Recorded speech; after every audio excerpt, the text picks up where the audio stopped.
Here's your WNEM TV5 news update.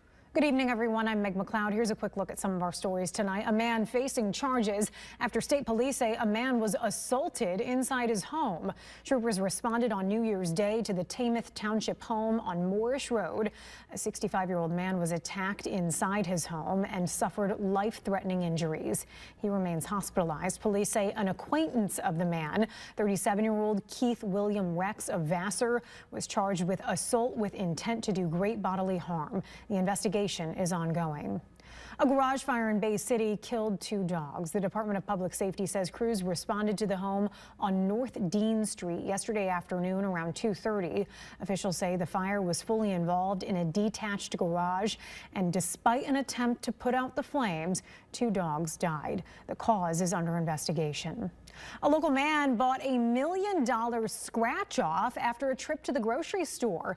A 58-year-old bought the winning ticket at Jack's Fruit Market on Salzburg Avenue in Bay City. He chose to remain anonymous and won the money playing the Michigan Lottery's Cash is Queen instant game. It was his second trip to Jack's that day. He bought a couple tickets on his first visit, and when he came back to return some of his items, he decided to buy a few more, and one of those was the $1 million winner. He chose to receive his prize as a one-time lump sum of about $693,000. He plans to pay off his home and save the rest. And now here's Chris with your forecast. Meg, temperatures tonight are expected to drop into the single numbers once again, and we're not warming all that much tomorrow.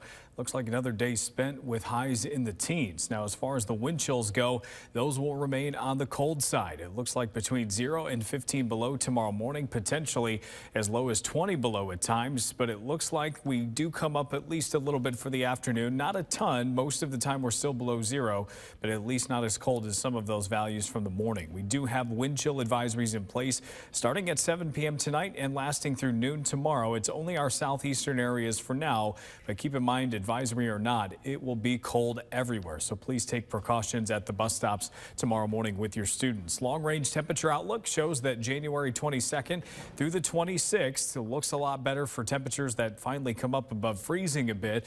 That should help us get some of this wet, frozen snow off some of the trees. And we're at least quiet tonight, so we're not adding more snow to it in the near term, but it looks like a few more chances later in the week. Your hour-by-hour forecast shows tomorrow flurries at best, maybe a light snow shower, but nothing significant. Your 7-day forecast shows by the end of the week, we're looking at another chance for snow on Friday, some of it lingering into Saturday. Next week, back in the 30s by Monday and Tuesday. Remember to tune into WNEM TV5 on air and online 24/7 for the latest news, weather, and information.